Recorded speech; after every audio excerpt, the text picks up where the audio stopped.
Tonight on CFTK-TV News, we learn about the main focuses of Clare R's campaign. A terrorist mother keeps fighting for her deceased son's truth, and even more pager explosions ended up occurring in Lebanon. Northwest BC's only television news team.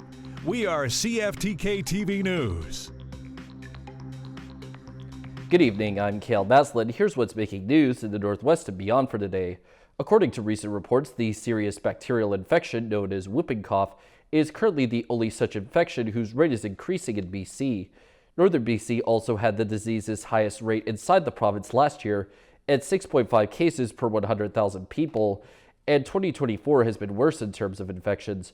But although the Northern Health region hasn't worse than any other area of BC, there isn't considered to be an outbreak in the province for the time being. Reports have also indicated that the groups of people that are most affected by this disease are kids between ages 1 and 14 and pregnant women. On September 6th, the Prince Rupert RCMP executed a series of search warrants that were related to the area's drug trafficking. The warrants were then executed in residences located in the 1600 block of 2nd Avenue West, 100 block of 9 Avenue East, and a vessel tied up at the Atlan Terminal. The search warrant did find a number of items, including 3.5 kilos of cocaine, over $23,000 in cash, prescription pills, and 4 guns ranging from handguns to rifles. 3 individuals were arrested but then later released pending further investigation. Conservative candidate Clare R addressed some of the main focuses for her upcoming BC campaign. CFTK's Jaylene Matthews now with more details. Conservative candidate for Skeena Clare R has been vocal in her support for detox and treatment facilities in Terrace, as well as the need for changes in our current healthcare system. Now she's sharing a little more on these intentions for Skeena. Things have been changing a lot here over the last 13 years that I've been here, and we definitely are an economic driver, and it's important that we get investment back into our communities and that it's paid attention to, because we have provided so much economically to the rest of the province and the rest of the country, and we are often overlooked for a lot of services, and I'd like to see that change. R called out the current government on a lack of action in opening a local treatment center. The only thing that we've really seen is a lot of focus on harm reduction services, and the whole purpose behind harm reduction is it's supposed to be somewhat of a stopgap, right? It's keep people alive long enough that you can get them to treatment, that you can get them well. And when there is no treatment facility, when there is no secondary step, when there is no harm prevention aspect to it, then where do people go from there? They just stay high, and that's not acceptable. R also commented on her concerns on staffing the new Terrace Hospital. The Kitimat Hospital has closed for 14-hour periods more than 6 times in the past 3 months due to staffing shortages. I think that it's a huge oversight. It's amazing that we're getting the new hospital. It's desperately needed, but we already don't have enough staff to staff the current hospitals. We're constantly seeing ER closures and diversions going on from all of the kind of perimeter hospitals like Kitimat, and it's frustrating. We're one of the only jurisdictions that still hasn't hired back healthcare professionals after the pandemic. That would be one of the very first steps that I think needs to be taken, is we have healthcare professionals that are available to work in these fields. We need to hire them back. NDP candidate Sarah Zimmerman was not available at this time to comment on her party's platform, but there will be an opportunity to see both Skeena candidates in action coming up this September 25th in Kitimat at the Mount Elizabeth Theatre, and the next day at the Terrace Sportsplex on the 26th. I think it's going to be a really good opportunity for people to be able to hear our ideas, have some healthy debate and discussion around, our different viewpoints and what our parties are looking at doing. For CFTK News, I'm Jaylene Matthews. A Terrace mother continues fighting for her son's truth after he died in the Edmonton Remand Center in 2021. But this isn't the only story to come out of that center as well. CFTK's Damian Smith has more. After the death of TJ McConnell at the start of 2021, mother and Terrace resident Lana Green attended her son's public fatality inquiry on August the 30th. While she was also present at National Overdose Awareness Day the following day at George Little Park, she was still processing the facts that were revealed during the lead up towards the death of TJ, who was just 23 years old. TJ was placed at the Edmonton Remand Center after he awaited trial for charges of shoplifting and theft under $5,000, which he committed in September of 2020. How he was treated was he was locked in a cell alone for 23 and a half hours a day, and the staff don't know the basics of signs and symptoms of mental illness, depression, someone who's suicidal, and it was 100% preventable. Now, Lana is a part of Moms Stop the Harm, which is a network of families impacted by substance use or death. Petra Schultz is one of the co-founders of the network, and she had an opportunity to tour the facility to get a sense of the environment a couple of years before TJ's death.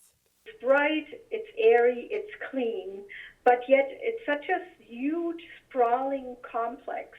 I found it inhumane. I found it very sort of mechanical, and considering that people are in there for months. People want people locked up and throw away the key, but the fact is the building is full of a lot of young adults who are dealing with mental illness and substance use. I'm in touch with people who are in there right now, and things are exactly the same. You know, they're not changing, and I just feel like the more I share what happened to my son, I know people can't even believe it when you hear all the facts. Like, how could this be that we're treating people this way in Canada? Lana is now filing a lawsuit against Alberta Health Services after TJ filed multiple health request forms for treatment, especially with TJ being diagnosed with depression and bipolar disorder. And as of today, more information was also released about Jonathan Wayne Anderson, who was also situated at the Edmonton Remand Center, another man who also requested treatment but died from suicide shortly after.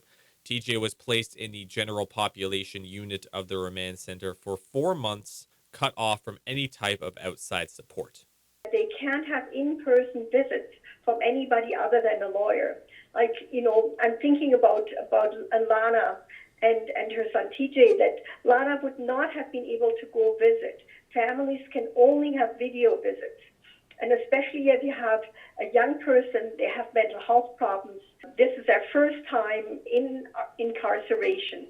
It must have been really, really scary. While many struggle with drug problems with different stories around the country, Lana cites shame is what truly killed her son, along with the lack of medical care given to him during his time at the Remand Center. It causes people to hide.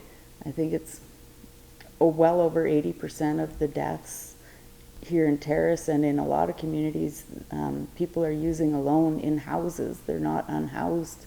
You know, this affects all walks of life. Now, CFTK did reach out to the facility. However, no response has been given just yet. From Terrace, I'm Damian Smith.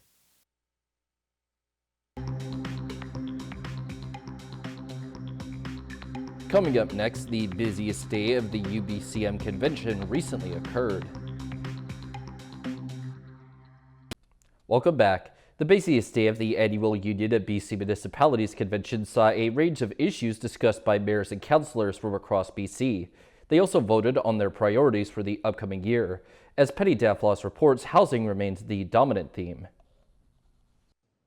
Resolutions are how BC's mayors and councillors at the Union of BC Municipalities Convention tell the provincial government what their priorities are for the year ahead. Local governments are finding ourselves increasingly having to step up to fill these service gaps. This year, 2 of the 3 special resolutions centered on housing, urging the province to provide infrastructure funding to handle ambitious targets and non-shelter options for asylum seekers. All in favor? Opposed? That is carried. They voted hours after the Canadian Centre for Policy Alternatives published a new study finding severe shortages of housing are having impacts far beyond limited options and cramped living conditions. It's a huge strain on household budgets. That means it's an economic problem as well as a problem of meeting people's needs and rights. That's fewer dollars for households to spend in other parts of the economy. The left-leaning think tank is urging local governments to fast-track multi-unit housing developments, low-rise apartments, and non-market rental options. There's no silver bullets. There's no one solution that will solve the challenges we have. We have to look at everything. It's no surprise that Cabinet Town Hall at the UBCM Convention had standing room only to hear from the housing minister. The challenges we're dealing with right now didn't just happen. We've had 2 decades where government said, you know what, we're not going to invest in affordable housing. Somehow it'll just figure itself out. Well, it doesn't. It requires meaningful action. Delegates had plenty of suggestions for improvements based on what their communities are experiencing. Have you thought about a rural housing program? In my community, there's 240 empty homes. That's $600,000 a year. Technology and productivity gains that can offset the increase in costs. While there has been some friction as the province has imposed aggressive housing targets on municipalities that feel ill-equipped to carry them out, the discussions here at the convention this week when it comes to housing have been predominantly positive. Penny Daffloss, CTV News, Vancouver. An inside look is emerging for Vancouver's first indoor supervised inhalation site, BC's newest tool to try curbing deadly overdoses. The rooms provide safe spaces and a medical environment for people to smoke or inhale drugs. As CTV's Isabella Zavarisi explains, doctors say it's a critical service in a public health crisis.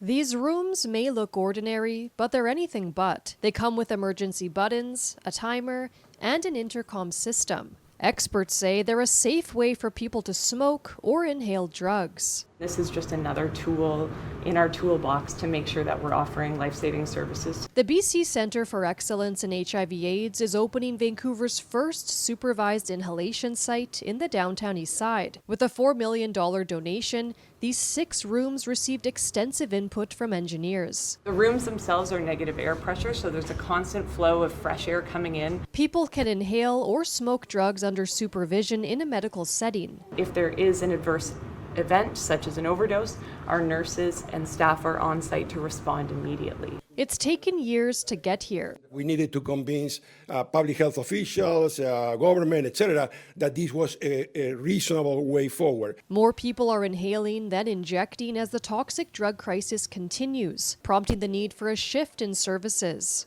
This will be the best opportunity for them. One harm reduction advocate calls it a great initiative, but worries it will face pushback during the election campaign. Yeah, what if they open this and then one person's like, they're smoking indoors, they shouldn't be allowed to, and then it gets shut down. Harm reduction has received staunch criticism from the Conservatives, and the Premier appears to be walking back his stance. We're concerned about some of the politicization of the issues that we deal with. We would like to hear from the different parties that they understand that this is a medical priority and it needs to be supported. The doctors running this site believe it will be successful, but it won't happen overnight. Throwing under the bus or under the carpet is not going to fix it. So we need to take proactive action. The site is waiting on final permits from the city, which could come in a few days. Then it will open to the public. Isabella Zavarisi, CTV News, Vancouver. Turning to tonight's weather, the North Coast will see a chance of showers as well as a high of 9 degrees. The Terrace-Kitimat area should deal with a chance of showers of their own and a low at 5 degrees. And the Bulkley Valley and Lakes District is set to be home to a chance of showers as well, but with their low at -1 degree. On the North Coast, the next week or so for them will see nothing but clouds and rain, while the high shifts between 13 and 15 degrees. In the Terrace-Kitimat area, the week for them will also contain lots of rain and clouds, as the high jumps from 12 to 16 degrees.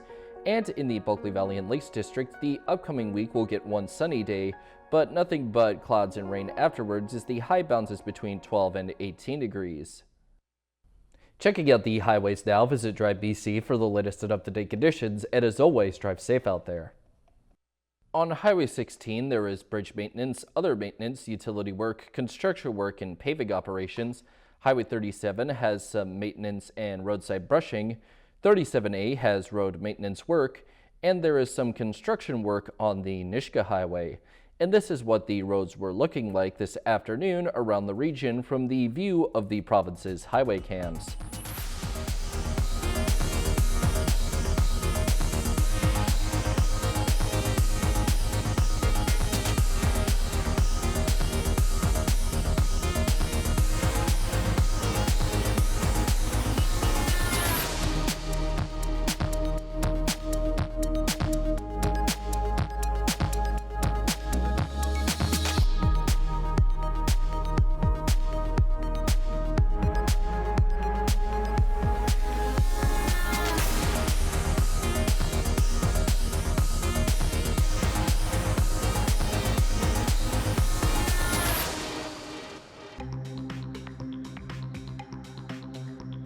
still to come, northern BC was recently home to a big-time dinosaur discovery. Welcome back. A second wave of exploding wireless devices targeting the terror group Hezbollah hit Lebanon again. Hundreds were injured and at least 9 people died. As CTV's Genevieve Bolsheman reports, Hezbollah again blamed Israel and vows retaliation. Not even funerals were safe. Explosions ripped through a procession in Beirut. This near the coffins of a 12-year-old boy and 2 Hezbollah fighters. They were killed a day earlier in the first wave of attacks using pagers. This time, other wireless devices, including walkie-talkies, appeared to go off. Experts say the sophisticated remote attacks were likely planned over months and relied on intelligence to infiltrate a Hezbollah supply chain. It was a very small amount of explosives installed in those devices, but apparently very powerful. A major Taiwan pager developer, Golden Apollo, said it had not made the devices, but subcontracted manufacturing to a maker in Hungary. But where the tampering happened is still unclear. Officials in Lebanon pointed the finger at Israel for the attacks, and while the target appeared to be Hezbollah, they said children and elderly people were among victims. Indeed, it was a sort of a mass aggression, and it's clearly an escalation. Israel has not referred directly to the blast, but moved military efforts north near the border with Lebanon. And around the world, many countries are now bracing for the next moves from both sides. We remain very clear about the importance of all parties avoiding any steps that could further escalate the conflict. Experts say the attacks have not only killed and injured fighters, but also crippled crucial communications channels and shaken Hezbollah's core. And they're going to be looking at themselves and thinking, who's next? The UN has urged for de-escalation and says that the terror and fear unleashed by these attacks is profound. Genevieve Bolsheman, CTV News, Montreal.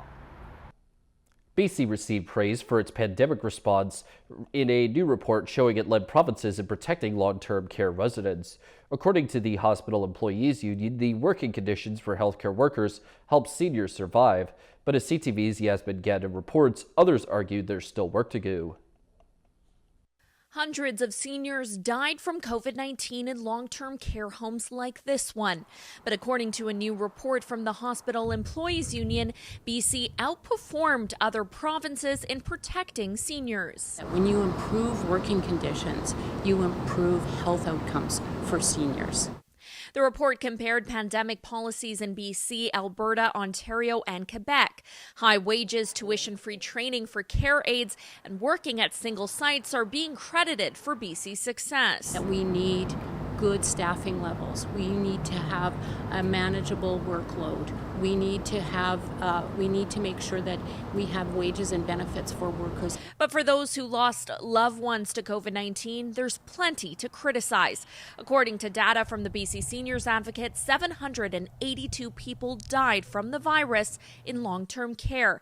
With a provincial election looming, the fight is not over yet. There simply aren't enough long-term care beds. So whether you're in a town like Mackenzie or in Mission, you should be able to stay in the community where you live. You should not have to leave town to go get long-term care. The report says in the first wave of the pandemic, the death rate in long-term care in BC was lower than the other provinces. And the pandemic really showed the gaps in the long-term care system that existed long before COVID. The number of Canadians in long-term care is expected to double in the next 10 years. The hope is for the health of seniors to be prioritized to save lives. Yasmin Gandhi, CTV News, Burnaby. A team of paleontologists made a dinosaur discovery in northern BC. The findings provide a historical record of BC from millions of years ago. CTV's Brendan Strait explains why one fossil has scientists especially excited. 200 kilometers south of the border between BC and the Yukon, 2,000 meters above sea level, stands the rugged Spetzizi Plateau, which is only accessible by helicopter. It's here that paleontologists from the Royal BC Museum have made a remarkable discovery. We found a big flat area with bones just lying loose on the surface. And so this year we came back with over 90 fossils of different types of dinosaurs. It's estimated those bones date back 66 to 68 million years ago. So we could be looking at T-Rex and Triceratops bones from BC, or these could be relatives of those dinosaurs. Why were those prehistoric creatures living so high up in the mountains? In fact, the mountains were probably significantly taller back then because they hadn't gone through all of the Ice Age glaciers that kind of scrape and erode the mountains. Dr. Victoria Arbour says dinosaurs lived in all types of environments. And there is a simple explanation as to why so many fossils were discovered on this peak. So if you think about it, dinosaurs need to die somewhere where they can be buried. And the top of a mountain isn't a good place to get buried, really, because all of the rock and sand is washing away from there. At the Royal BC Museum, paleontologists are now getting to work, examining a variety of fossils including teeth from a tyrannosaur, others from a horned dinosaur, which could be a triceratops, and larger bones from a plant eater. The one we're most excited about is that we've got a whole bunch of little bones from the foot and leg of a small predator, so a small meat-eating dinosaur.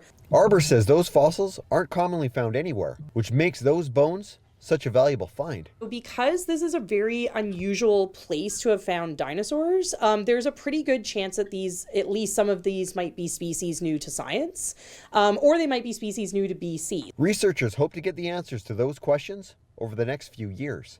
Brendan Strain, CTV News, Victoria. And now we turn our attention to the stock markets. The Canadian dollar is up 15/10 cents. The price of gold is up $16. Oil is up $1.28. Natural gas is up 7 cents. Aluminum is up $12.50. In Toronto, the TSX is up 273.67 points. The Venture Index is up 6.51. In New York, the Dow Jones is up 522.09. And NASDAQ is up 440.68. Still ahead, we learn a bit more about the charges that P. Diddy is facing. Welcome back. We've learned more about the charges facing Sean Diddy Combs after his arrest. He was accused of running a sex ring where women were allegedly drugged, abused, and injured during multi-day parties. NBC's Jay Gray has more.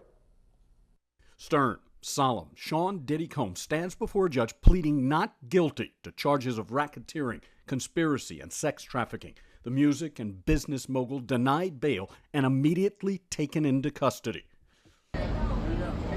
His attorney promising to appeal that decision while again declaring Combs innocent.